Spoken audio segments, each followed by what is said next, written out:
So with that being said, candidates, first we're going to have your opening comments. Now I'm going to kind of be going back and forth, coordinating the microphone and also coordinating the stopwatch. I don't want to get in anybody's way, but I do need to be in kind of a front area there where they can see me with timing. And remember, candidates, I'll give you a 1 minute and a 30-second. So you do have 3 minutes for your opening comment. We're going to start with 1st District Representative candidate Alan Quist.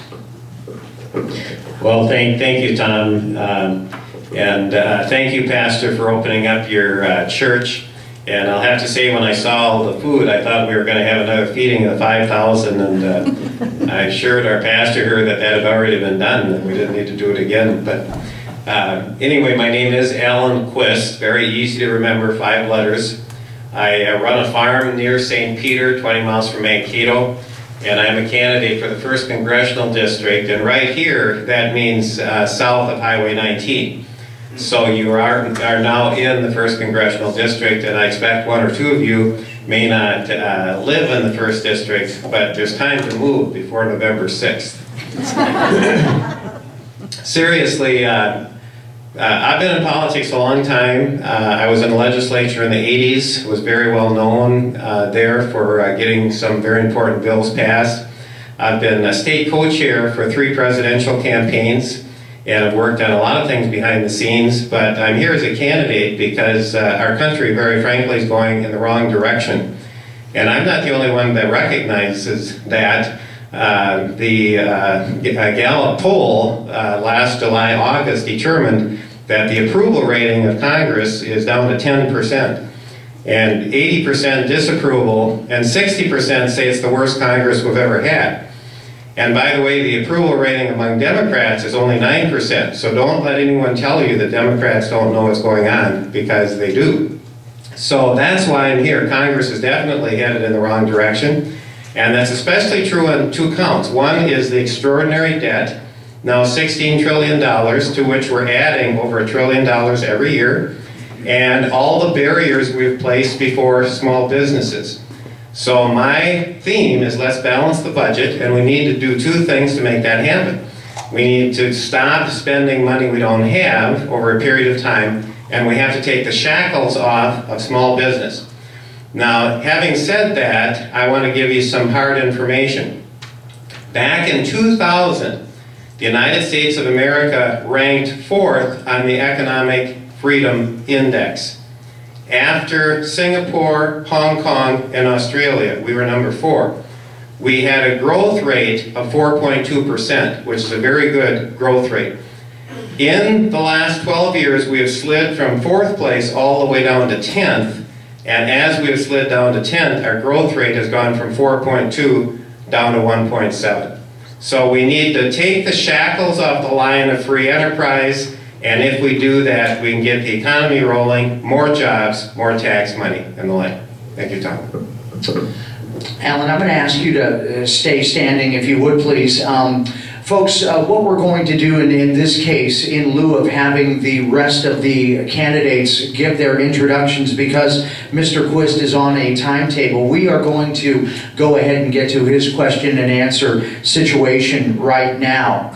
So, we have got a few questions from the crowd. Pastor, did you want me to do every single one of these, or? For him, yeah. Okay, very good. In fact, until we get a lot more questions, we're going to get all the questions answered. Okay, very good. All right. And what I'll do, Alan, is just stay right beside you, and we can look at the stopwatch together. But 2 minutes to answer these. So the first question of the crowd, from the crowd: how can you justify discrimination on marriage for homosexual couples? Time will start when you start your answer. Well, there is no discrimination on marriage for homosexual couples right now, but there is discrimination on heterosexual couples, and that's the problem.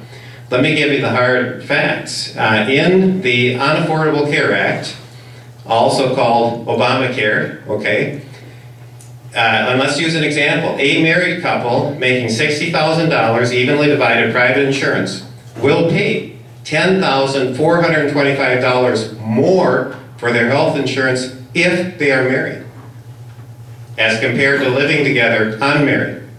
This is extraordinary discrimination against married people. This means married, by the way, what I just told you has been checked out by 2 U.S. House research committees. Public radio did a fact check and said, yeah, Al Quist is absolutely right in everything he's saying. Married couples under Obamacare will have 3 choices.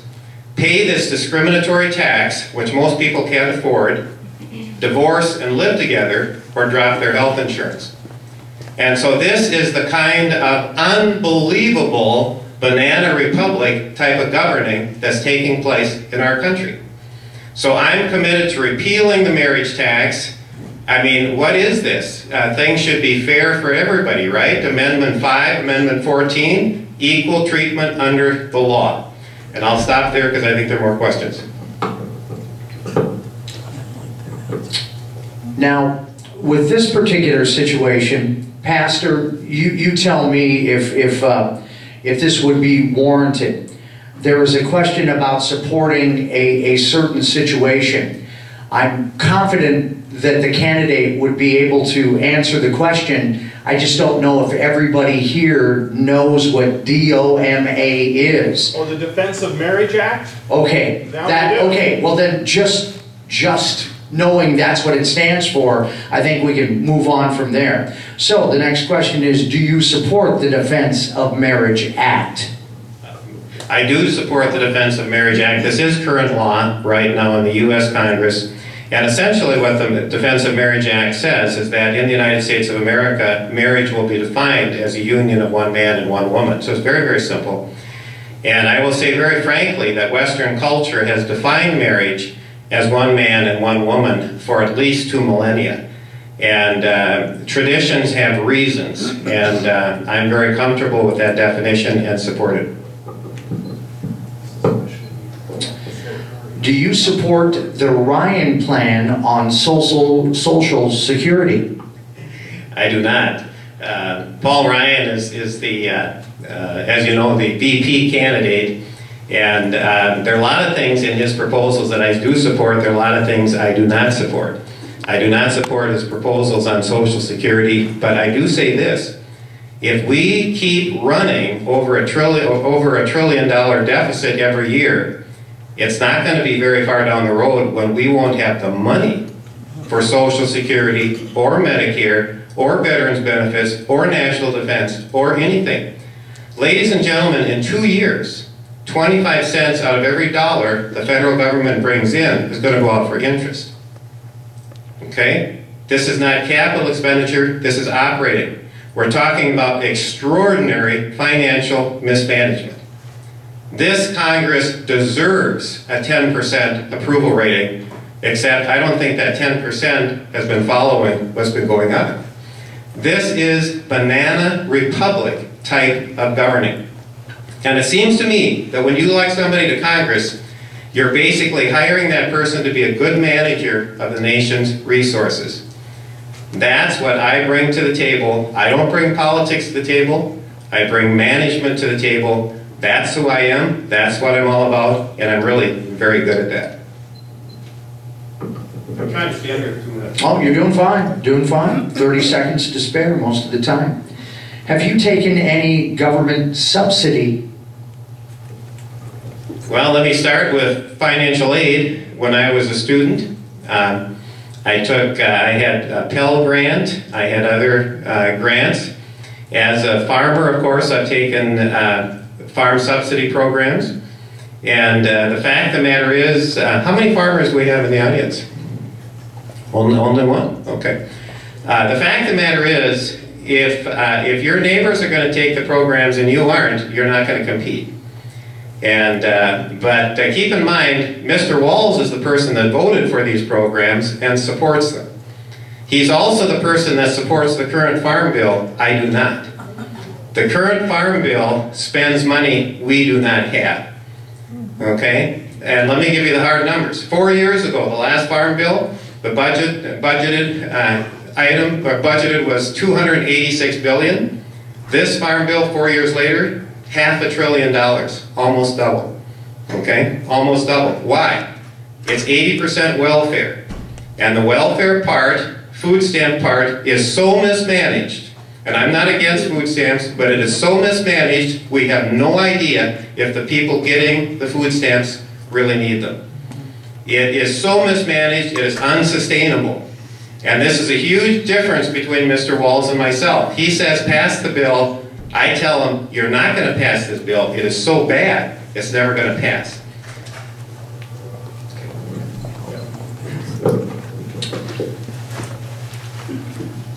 If you oppose government handouts, will you return taxpayers' money?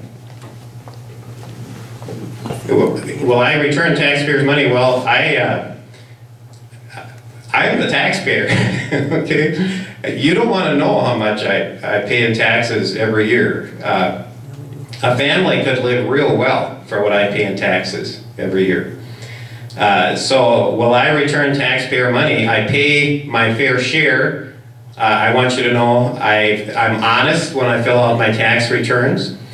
But another place where Mr. Walls and I have pretty major disagreement is he wants to raise taxes. I say that's a mistake.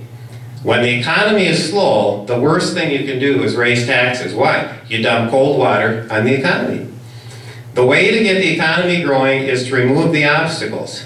High taxes, way too many regulations. By the way, the Unaffordable Care Act, according to small businesses, is the #1 barrier to job creation in our country.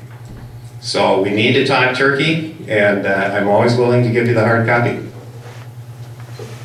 You know, I'm trying to hold these answers down. The problem is I could spend an hour on every one, and I don't think you want that. I'm just trying to get my stopwatch to work. Do you support the Federal Reserve's policy of buying mortgage securities? I do not. Well, let me put it this way.